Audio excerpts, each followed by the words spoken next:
Oz, thank you so much for taking the time to speak with the National Rifle Association. You, of course, are one of the heroes of the September 11th, 2012 terrorist attack in Benghazi, Libya, an attack that resulted where terrorists were able to kill U.S. Ambassador Chris Stevens. Now, you helped defend, as a CIA contractor, the annex near the consulate, and your story is riveting, and it's told in a book you helped author, 13 Hours, and an incredible movie by the same title, 13 Hours, put up by Paramount in 2016, that is an absolute must-watch. It's a true story, and it's important for people to hear and see that story. So I'm wondering now, as the third mastermind for this, Sabir al-Bakush has been captured all these years later. I mean, this is like a 911 call where the authorities don't come, the police don't show up, but they do catch a suspect, or suspects in this case, years later. And although that's good and it feels good to have justice being served, it's belated. And that must, well, I don't even know how you would feel now after all you've been through. So let's talk about your story, and let's put this into context. Well, our primary job was to protect the CIA personnel that were doing what they were doing in Benghazi. The ambassador had his own security detail, but we had been talking with them since they were in country, and they were really kind of put in a bad situation because they were protecting 8 acres. The consulate was about 8 acres, and they had 5 individuals to protect those 8 acres. And we looked at that. They asked us our opinion because most of us had a lot more experience than those guys. And the security, the amount of the people, the lack of high fire, of belt-fed machine guns. They were basically left in a situation where they were very, very vulnerable and would not be able to defend themselves adequately, which obviously came to be that night. Now, that consulate was it was downtown Benghazi, wasn't it? Well, so if you look at the map of Benghazi, it kind of looks like a wagon wheel. There's spokes that came out from the center of the downtown area, which was near where the port was.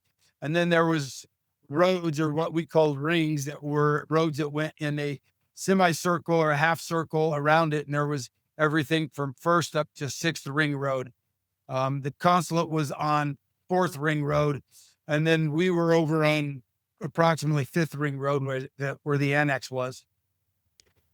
Right. And the attack started about 9:45 in the evening, if I remember correctly, with terrorists coming into the compound, and a firefight started.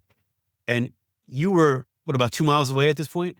Well, the consulate was about a mile away as a crow flies. Me, myself, I was a little bit further away because I was out in town with a female case officer, and we were just doing what we do, meeting with some friends. And that's when I got the call from Tyrone Woods, our team leader, that the consulate was under attack. The information we had at that time was about 40 armed individuals that overran the consulate, and that's all he told me.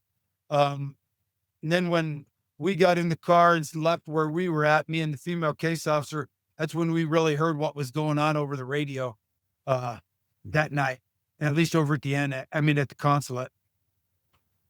Yep. When did you get there, and were you ordered to go with your men there, or how did that happen? Well, so by the time, because of the nature of where I was, I couldn't drive straight back to the annex because I would have went past the consulate. And at that point, the team hadn't been, they were being held back, or they were told they couldn't go by the case, or the chief of base there at the CIA compound. So me and the female case officer, we had to head up the coast. We kind of drove up the coast west from where we were, circled back through the desert, had to avoid a couple checkpoints. One of them was pretty close. It could have gotten into a very hairy situation, but somebody from upstairs was looking out for us. We were able to avoid getting caught up in that. And when I made it back to the annex, the rest of the team had already by that point had left and went over to the consulate. Now, you wrote a best-selling book on this, 13 Hours. It also became a movie. I think it came out in 2016 from Paramount. Fantastic film. Uh, so people can go and see that if they haven't seen it already. It's a riveting movie that tells a very true story that happened here. So, okay, so you're making your way to the consulate. Is the gunfight, had that stopped at this point? I know there were several waves of it. Well, over at the consulate, you have four individuals, basically five individuals that were that went over there from our team. Um, Two of them were in an elevated position looking to provide cover fire and observation, while three of them came through the front gate. And, you had three guys coming through the front gate. That was Ty, Tig, and Jack. And when they come through, they were faced with the ambassador's residence was fully engulfed in flames. And there was just, 40 some odd people running around with guns. And that's when they came through and, through the element of surprise and the violence of action. They just started shooting everybody that had a gun. And that surprise really overtook those 40 armed individuals. I don't know how many of them they actually killed or injured, but for the most part, they ended up pulling back. Those that weren't incapacitated pulled back and left the consulate through a back gate. Right. And I'm not an expert at this stuff, but looking at guys with the terrorists with AK-47s and firing, as I look at them, their gun discipline is not usually gun discipline. Then running into American forces who've been trained for this kind of situation, the dynamic there must have shocked them. And the biggest thing is, is this violence of action and element of surprise. When you start seeing the guys to your left and right, get shot in the face, it really takes the air out of any assault that they're going to, or any defense that they're going to try to remain there, because they didn't have any really defensive positions. They were just at that point, just really trying just to take over and raid and get everything they could out of the consulate. Right. Now, are you there at this point, or are you still on your way? Well, see, I never made it over to the consulate. I took over security right when I got back. I got back to the annex and took over security there, because there was the case officers, and the case officers are trained in firearms and weapons, but they still don't have the expertise. Their expertise is being spies. Our expertise, or my expertise, is being a GRS operator. Right. You were 12 years in the Marine Corps, right? And then you left and you became a deputy sheriff, and then I think a police chief in Colorado. Yep. And you opted to go back in as a contractor with the CIA. Is that? Yeah, there was, in between being chief of police and actually getting picked up by that time, I also did some bounty hunting and private investigation in Pueblo, Colorado. So tremendous skills. You've been all around. You've seen various levels of this, and now you're there dealing with this massive terrorist attack, and you have to have known that probably they were coming next to the annex. Yeah, and that was and that was one of the biggest things for me, is I've got roughly 20 some people at the annex that I'm now protecting, and we had a couple local nationals that we had hired to be somewhat security, but more just eyeballs. And at that time, they were still there. Once the bad guys, after our team left the consulate and made it back to the annex, that was when Ansar al-Sharia, the terrorist group, came over to our place, and our extra security that we had hired, they had all taken off and left.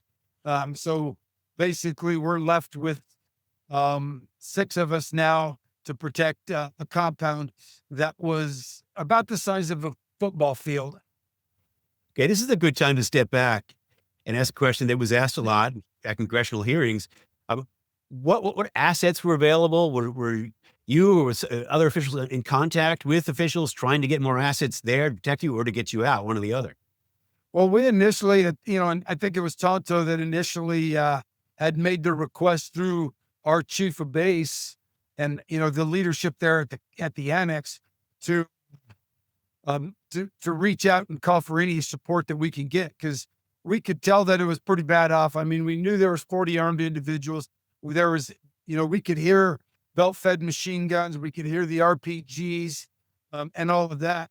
So you knew it was pretty dangerous. So we were trying to get any assets we could, and basically we just wanted to get, specifically, I think Tonto asked for a Spectre gunship, which is basically a C-130 that's loaded for bear and can do precision targeting with both, 40 Mike for 20 Mike rounds, 40 Mike grenades, and also it has a 105 on it as well, a 105 recoilless rifle. So was any of this being communicated when maybe down to your level? Did you know, were there assets coming? Did you hope there were? Did you think there were? What would be the protocols in your community? For us, I mean, we made the ask for anything and everything we could get. Our hope was that they would send us something. Obviously, with the, with as fast as things developed, there was really no way for us to maintain whether there was or wasn't. Then I think it was probably around 10:30, 11 o'clock, they did have a drone overhead. But they said that what we found out afterwards was that it was supposedly unarmed. And at best, it was giving us delayed intel. And I say delayed intel because by the time we asked for something on what we thought was happening in the battle space, that had to go that request had to go all the way back to wherever the pilots that were flying them was watching it. And then they would come back and get it to us, give that information to us. But by the time we got it, we were already in a firefight with people. Right. But this had started at, I think it was 9:45 in the evening of September 11th or 2012. Yeah. It had already been hours at this point. I'm not an expert at any of this stuff, but you tell me. It seems to me that you should have been able to get assets from various parts of Europe to there within a couple of hours. Yeah, you could have, and I have not ever been able to verify it, other than I do trust the people that had told me this, because most of them were there wherever they were at. But because there's two teams specifically for State Department. The Marine Corps has two units that are attached to them, one in Spain and the other one in a different place in the Middle East. And their job is to basically support consulates and embassies if they are going to be attacked, to reinforce them ahead of time, or if they are attacked, to be able to come in and take back over that consulate or annex, or not annex, but that consulate or embassy, or to exfil the people out after an attack. So those ones should have been there. And the other thing most people forget about that was going on earlier in that day was where the true riots were occurring that they said happened in Benghazi, which was false. But the true riots were in Egypt at that time, because there was a group of people going after our consulate, throwing Molotov cocktails over it and doing a protest in Egypt. So automatically that was earlier in the day. So that both fast companies were on standby, and I guarantee you there was more assets. I mean, I've talked to a former deputy wing commander that was in Aviano, and there was aircraft there staged because of Egypt. I talked to a ground crew guy that was in Aviano who verified the same thing. We know that there's assets in other places as well. I mean, it's the Middle East and it's 9/11. To think that there wasn't a lot of assets available that could get to a lot of different places was just a blatant lie by Secretary Hillary Clinton. So around this time, I think it was after 11, Ambassador Chris Stevens died. You don't know exactly when he died, probably smoke inhalation. We don't know, right? But dies, and they were trying to get him out. They were trying to find him and pull him out, but they weren't able to save him. And I think 3 other people died there at the consulate. over at the consulate, there was two, the ambassador and Sean Smith. Sean Smith was his information officer. They were both deceased. Our guys, Ty and Tig, Tonto, DB, and Jack were all able to recover Sean Smith's body, but they couldn't find the ambassador's body. So Mm. we had a secondary team that was in Tripoli of GRS that eventually was able to acquire a civilian plane and from an asset and launched and came and landed into Benghazi somewhere around 12:30, 1 o'clock in the morning. And what else was going on during that time is we had been able to we had gotten a phone call that the ambassador's body or the ambassador was at the hospital, the local hospital in Benghazi. Um, we had an asset that was able to go there and confirm that he was there, but he was dead already and in my belief, it was smoke inhalation. But so that team was then going to make their way to us. But when they landed there, they came in on an aircraft and they didn't have vehicles or anything like that. So they had to negotiate with one of the militias that controlled the airport on how to get from there to our concert, to our spot there at the annex. And they showed up about 5 o'clock in the morning. But between that 1 o'clock and 5 o'clock morning, we had several attacks on that we repelled on the annex. Right. It was a firefight. And I think is that when two were killed with the mortar? Well, that was about 5:11 in the morning. That was after their team came up because Glenn Doherty, who was their team lead, was when they came into the compound right around 5 o'clock in the morning, 05. Glenn came up on the rooftop where me and Ty and Dave, one of the State Department guys, was at, and the rest of his team went inside to coordinate. Coordinate an exfil, coordinate destruction plan, all of that kind of stuff that takes place when you're going to abandon a base.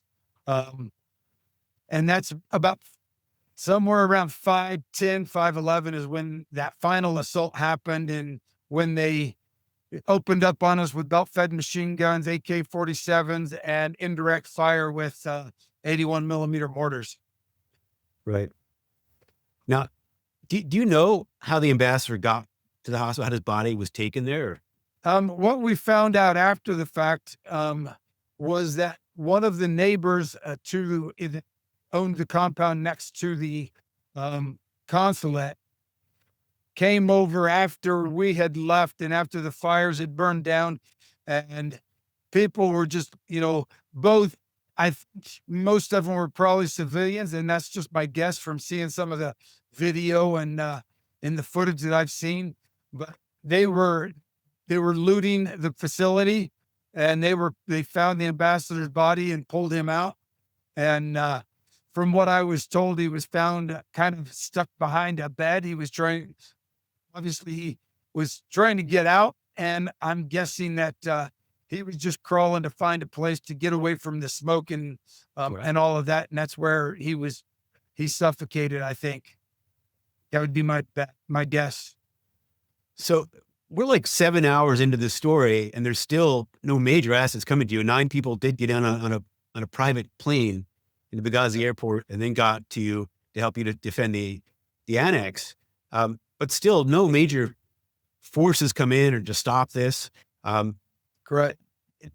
That's just amazing to me that, Americans would be left out in a spot like that.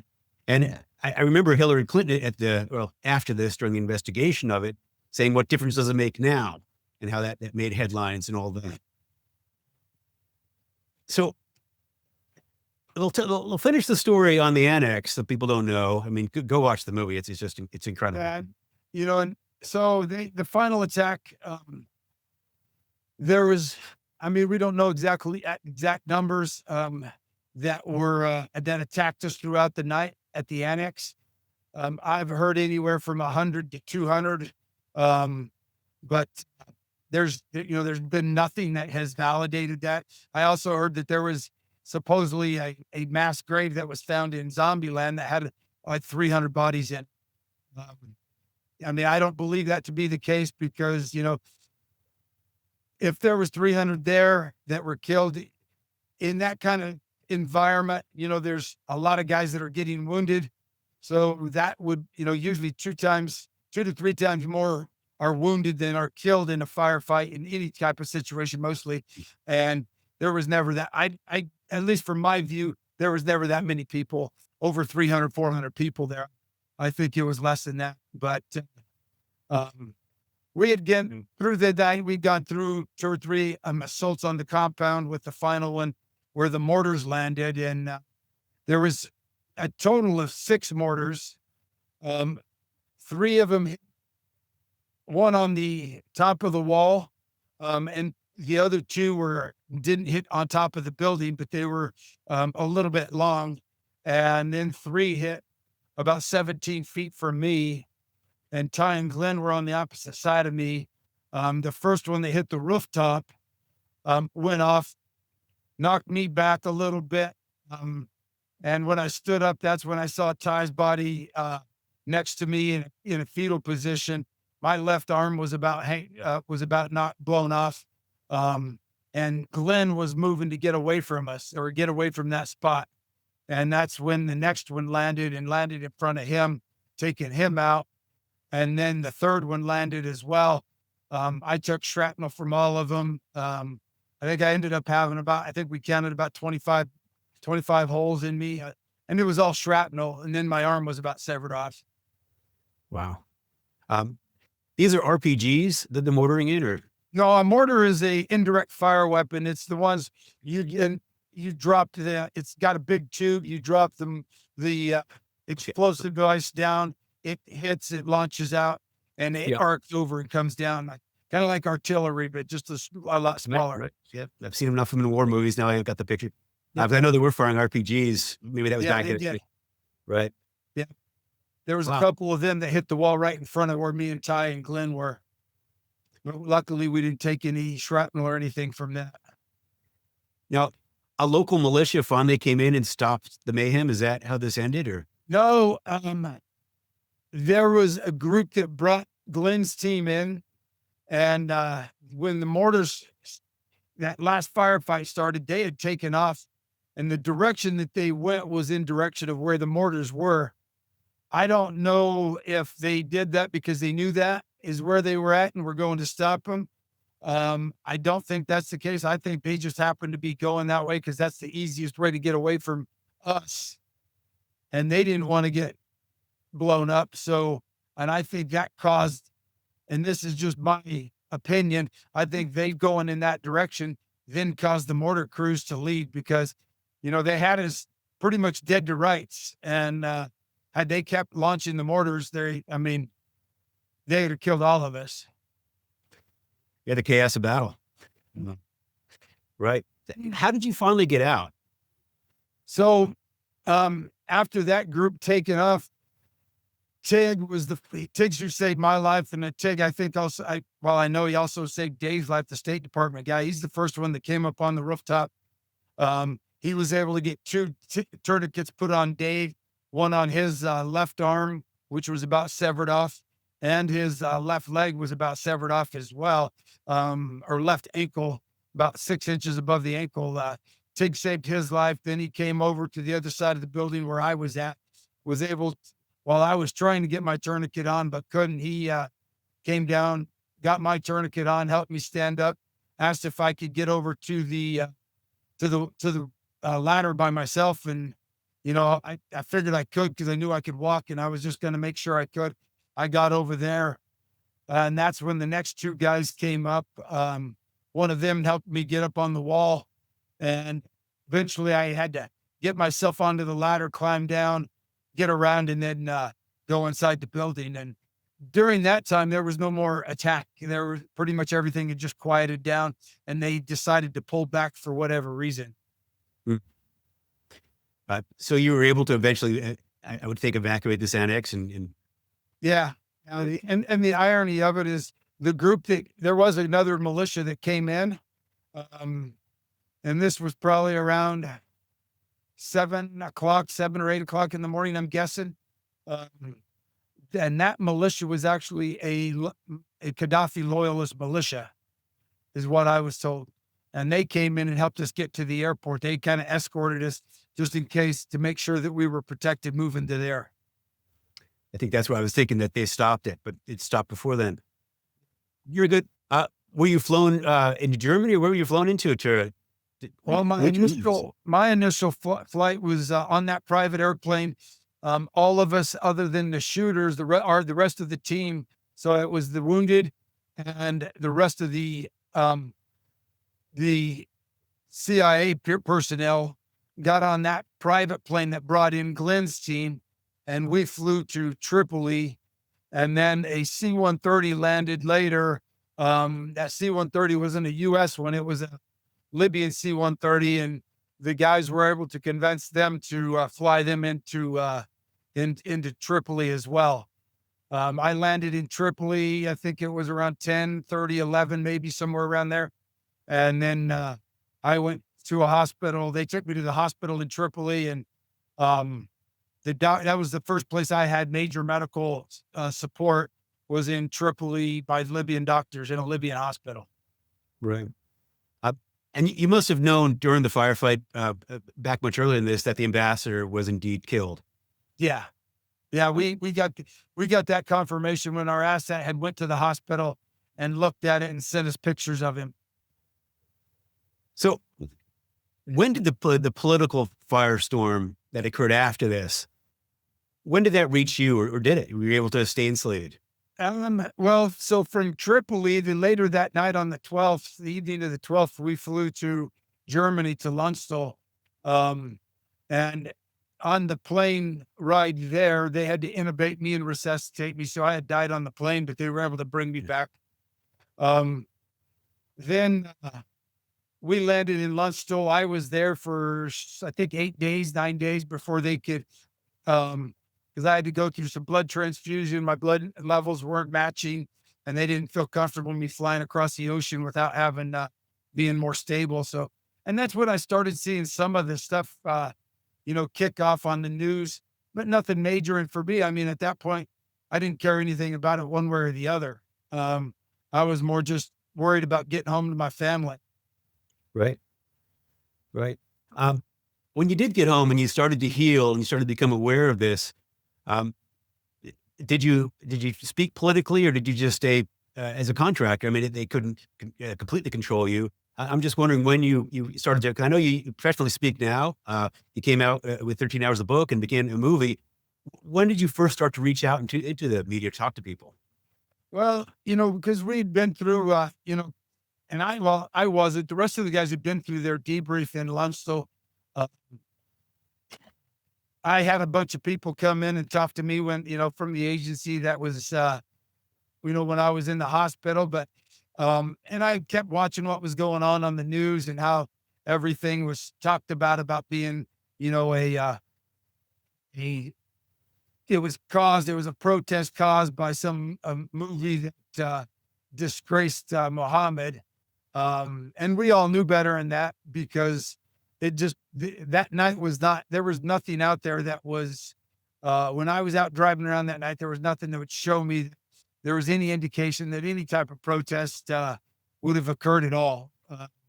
And, I didn't really care about anything during that time other than, kind of just keeping it to myself and those that I trusted that were coming in to see me, and most of them were from the office. It probably wasn't till, I don't know, 4 or 5 months maybe after I got back home that things really started getting kicking up in the, and started really me getting upset over things. And some people had reached out to me about doing a biography movie on me to include Benghazi and all that. And eventually that led to me talking with the rest of the team.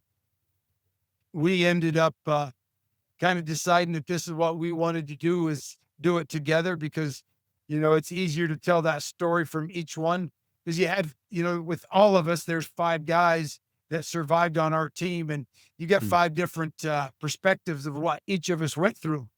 And So we just thought he'd be a lot more honest and true to the point, because I couldn't talk about what the other guys did. They couldn't talk about what I did, or at least in any detail. So that's kind of how the book and the book came around. Right. Well, that's a very honest way in. I am wondering about the politics here, though, or let me put it a different way. I'm wondering about your view of freedom. I mean, you were a U.S. Marine 12 years, and then you served in law enforcement. Now you went back as a contractor, and you literally stood on the front lines trying to protect American personnel. Nearly paid with your life, and I'm wondering, as you look at your freedom, put it in perspective. Um, Well, how do you feel about it now, based on how you felt about it maybe before this stuff? and because I died on the plane going to Tripoli, or going to the hospital in Lunsdale, because I did give my life once. Luckily, they weren't able to bring me back. Um, you know, for me now, there's been this latest guy that was caught. He's the third person that's going to end up facing trial. Were they the leadership or not? For me, I don't care. Um, Part of that is because I went through what I went through. I knew the sacrifices I would have to make doing the job that I did as a contractor, especially for, an organization like the CIA.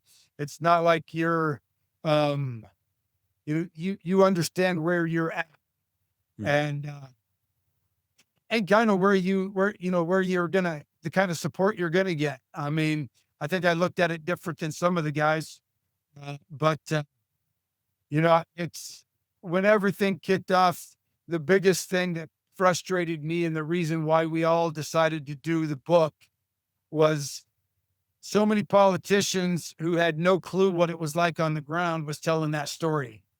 Hmm. And we felt, because the story that we told wasn't about politics. We didn't go into it trying to bash anybody. We were just telling the story that we lived through.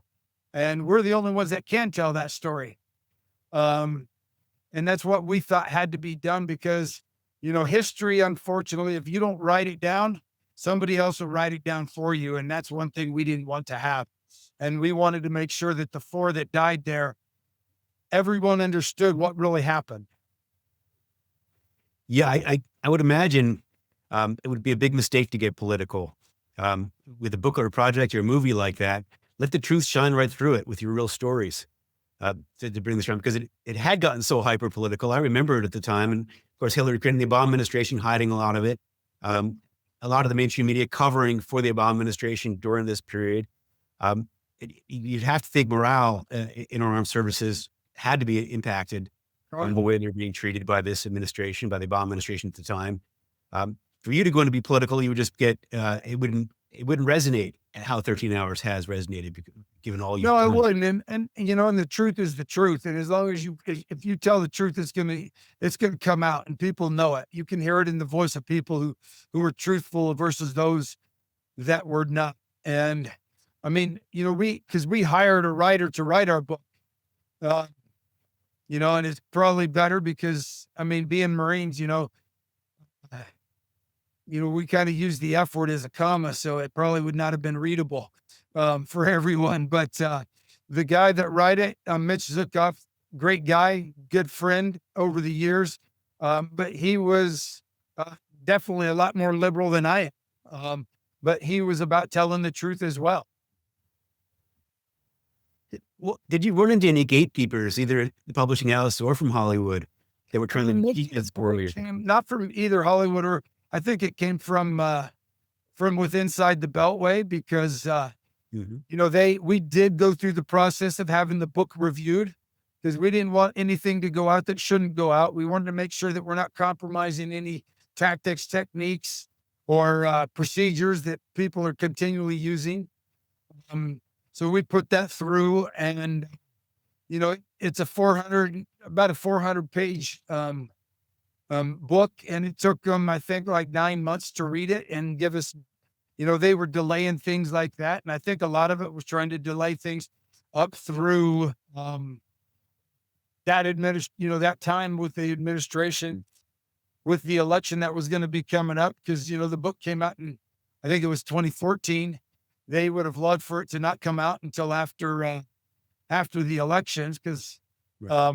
my personal feeling is that prior to even going into Libya in 2011 and overthrowing Gaddafi, I think that was all something that she wanted to do because knew she was going to run for foreign or for president in You talk about 2016. Hillary Clinton, Yep, right? Hillary Clinton, and she wanted to have or show that she could work on the international stage and put together a coalition of countries to take care of a bad guy like Gaddafi. Well, I want to say thank you for all you've done for this nation, sir. And thanks for talking to the National Rifle Association. Hey, I appreciate it. Thank you for having me on.